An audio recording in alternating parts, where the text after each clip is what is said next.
Hey, what's going on, Roleplayers? It's the Bard here and welcome back to the corner. Now, I haven't done one of these in a while, but the lure of combat is just too great. So I'm bringing you one of my favourite characters, the Crownless Queen, Mileena.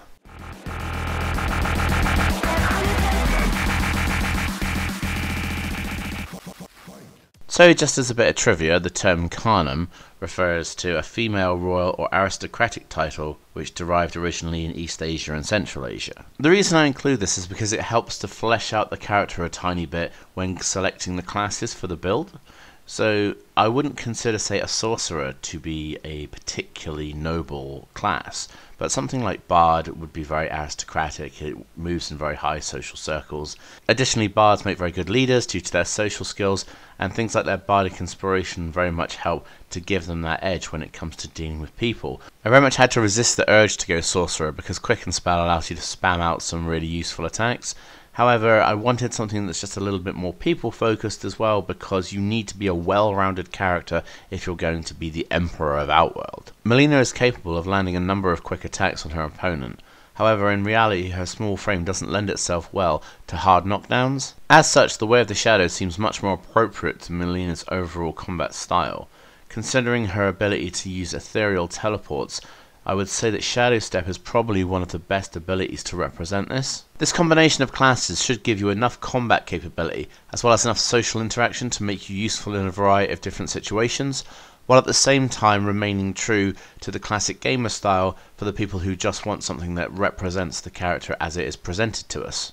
Underneath that mask is a row of razor-sharp Tarkatan teeth, so you might want to consider Magic Initiate in order to get the Primal Savagery cantrip. This cantrip could probably help you represent Mileena's terrifying bite attacks. However, it'll also be quite useful when paired with something like Warcaster, if in the event you are entitled to an attack of opportunity. By going for a cantrip, you'll be able to get off much more damage than a single weapon attack alone. Mileena has a variety of specials, however you don't just throw them out, because if they don't connect, you get heavily punished. Mileena's specials are best used mid-combo in order to increase damage or to get condition effects such as being prone. So you want to use something like Martial Adept in order to make trip attacks. Enemies that fail their save on the initial attack fall prone, and then all of your subsequent attacks will then gain advantage and all of the wonderful benefits that come with it. These can lead into, or they can be set up by, the abilities that you have in your character variations.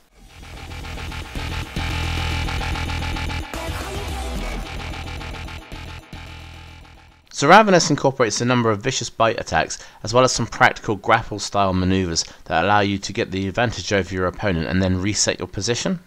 Bards quite fortunately gain expertise, allowing them some very competent athletics roles if they want to be grapplers.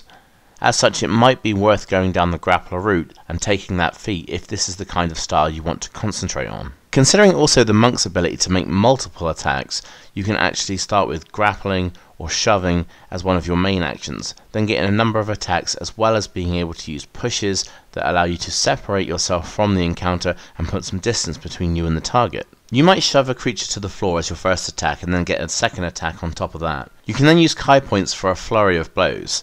Your final attack can then end with a pushing attack. This would be a representation of your high pounce stab double kick string.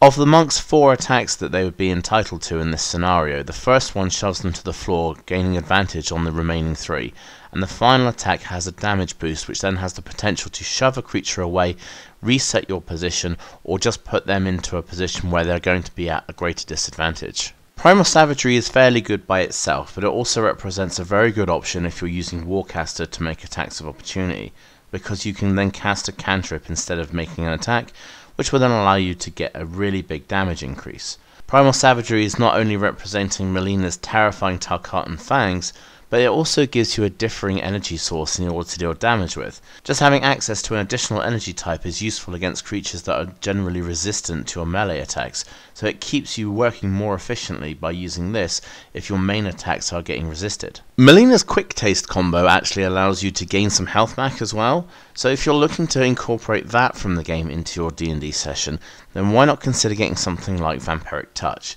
Whilst perhaps not as damaging as some of the other attacks in your arsenal, at least it allows you some self-sufficiency. Vampiric Touch is a good stalling tactic. For wars of attrition where you're not in a position where you can actually take a creature out, but you kinda need to hold it off long enough without dying, Vampiric Touch is very good for that. This gives you a buffer of hit points that allows you enough time for the rest of your party to get into position and do the things that they need to do in order to support you. Finally, Vampiric Touch represents one of the best options if one of your party members has a creature with the paralyzed condition on it, say from something like Hold Person or Hold Monster. Considering the attacks that you make against any creature that's paralyzed are automatically considered to be critical, all your damage dice become doubled, and since you get half of whatever total you roll returned to you as HP, then you're going to be able to make far better use of your resources. In this respect, the party healer won't have to use as many of their spell slots to heal you because you'll be able to heal yourself, allowing you to make far better use of the abilities that you have over a longer period of time.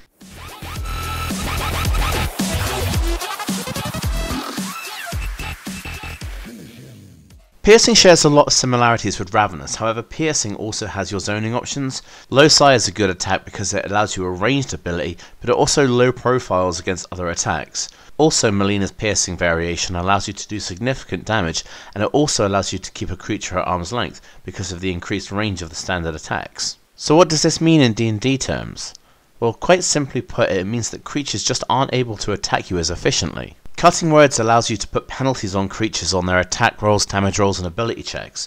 So in this respect, it prevents how much damage you're taking, it prevents the likeliness that you're going to get hit, and it also prevents the likeliness that creatures are going to be grappling you. In this variation, the point is to keep the creature at bay, keep it as far away from you as possible, and then pepper it with ranged attacks as best you can. Since you've got a second magical secret that you can use at level 6 for the Lore Bard, it's really worth grabbing Shadow Blade. As part of your piercing variations, your up-close attacks will do a lot of damage. Additionally, you can use Shadow Blade to throw the weapon at any target for a ranged attack, and to get the weapon back it's just one bonus action away. For throwing weapon zoning, you want to actually make sure that you're able to move afterwards, so something like Longstrider is going to give you additional speed in order to keep away from your opponent. Again, in conjunction with Shadow Blade, you're able to make your ranged attack, make a move, return the weapon to your hand, and then it's just a case of rinse and repeat. Finally, if you're looking to enhance some of your piercing abilities, you might want to consider Bestow Curse. Just having it on a creature can give you an additional d8 damage on all your attacks. Considering a monk gets up to 4 attacks, that's a lot of additional dice of damage. Also, if you're willing to advance your bard levels to the point where you have 5th level slots, then Bestow Curse no longer requires any concentration. So you can have Bestow Curse, Shadow Blade, Flurry of Blows, and just be dealing so many dice of damage, your target won't know what hit it.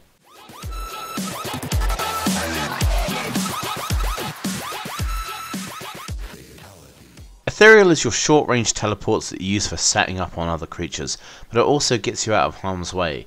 So what you want to do is make sure you're making full use of your Shadow Step along with some of your other bardic spells. Shadow Step alone can move you into different positions around a dimly lit battlefield. However, we can do a lot more with it than just that. Why not consider Shadow Step combined with Minor Illusion? The idea being you cast Minor Illusion in your own space, which overlays on top of you, and then you Shadow Step away into a different area.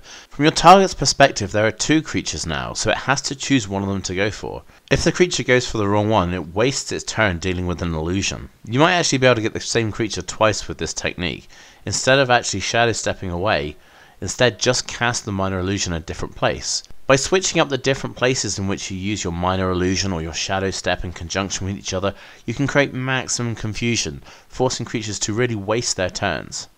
If you've been using your Shadow Step in order to get attacks from behind a creature, or just generally move around the battlefield, then it might be worth using Invisibility as well. The creature might see that you disappear because you're there 1 minute and you're gone the next, and then all of a sudden it takes an attack from out of nowhere. Once you've conditioned the creature in this way, you can then just use Invisibility to disappear from the battle entirely. And then when the creature is out there looking for you, expecting to get attacked, instead you're off somewhere doing something else, gaining more advantages and tipping the scales in your favour. If the other magical secrets don't appeal to you, then why not consider taking Blink? There's a 50-50 chance that you can get onto the ethereal plane after each of your actions, allowing you to attack quite freely, and then have a great ethereal defense for whenever a creature starts to retaliate against you. Blink also requires no concentration, so you can teleport about at your leisure.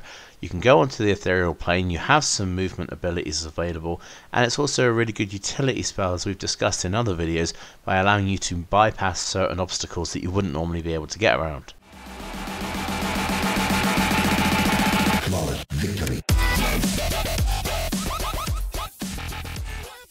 Thanks guys for watching my Mileena video for D&D 5th edition. It was really fun to get back to it because I haven't done one of these in such a long time. Hopefully you guys enjoyed watching it as much as I enjoyed making it. So if you liked it, by all means feel free to leave a like on the video and any comments in the description down below. And if you're new to the channel, why not consider subscribing as well. And with that being said, I will see you guys next time at the gaming table.